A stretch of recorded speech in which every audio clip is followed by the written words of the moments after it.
Salut à tous, c'est Benki de la sellerie tout simplement et aussi de Benki TV.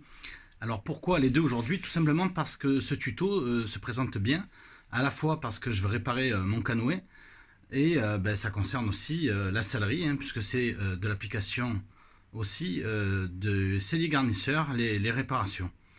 Donc aujourd'hui on a acheté un kit chez Decathlon, hein, pour ne citer que, puisque le canoë je l'avais acheté chez eux.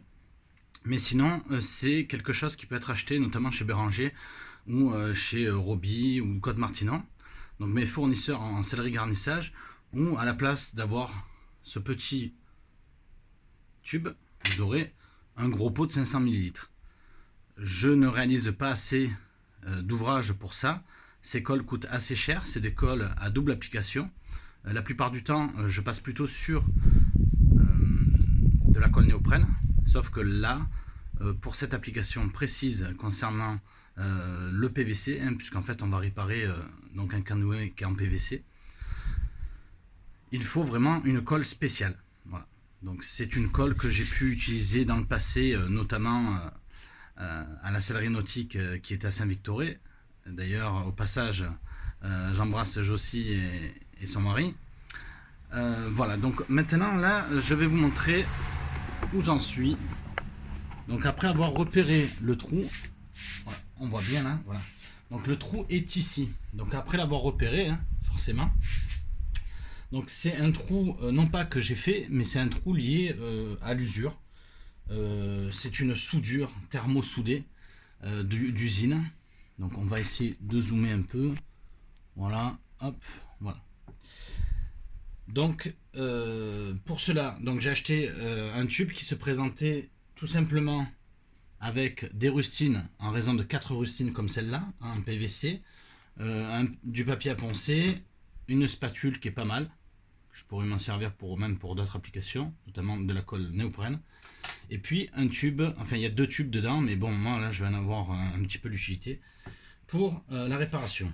Donc c'est une colle où il faudra attendre 5 minutes.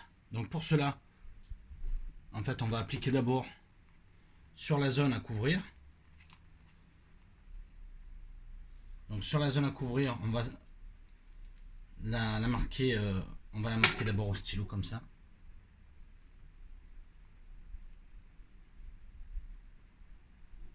Voilà. Éviter de dépasser et éviter de faire le cochon. Voilà. Une fois que c'est fait, on va appliquer donc la colle. Donc là c'est vraiment énorme quand même de mettre cette rustine là comme ça. Mais je vais tester la prochaine fois, peut-être que j'en mettrai beaucoup moins. Donc voilà, là on fait des pâtés de colle et puis après on va l'étaler. Donc c'est une colle qu'il faut, voilà, étaler et attendre qu'elle sèche. Elle va rentrer en contact avec le PVC et en fait elle va fondre la partie supérieure du PVC.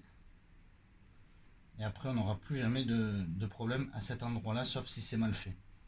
Donc pour que ça soit bien fait, en fait on va nettoyer la zone, la poncer. Donc c'est ce que j'ai fait hors d'écran.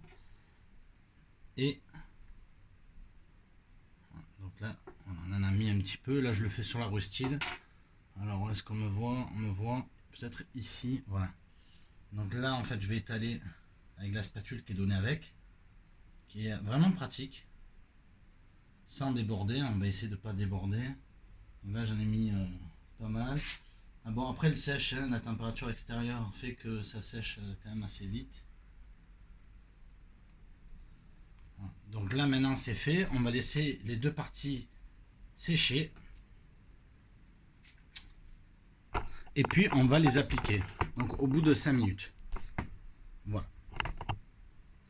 Ensuite, il ne faut pas oublier de nettoyer le matériel parce que sinon pour les prochaines fois ça va être handicapant. Voilà, donc j'ai nettoyé ma spatule.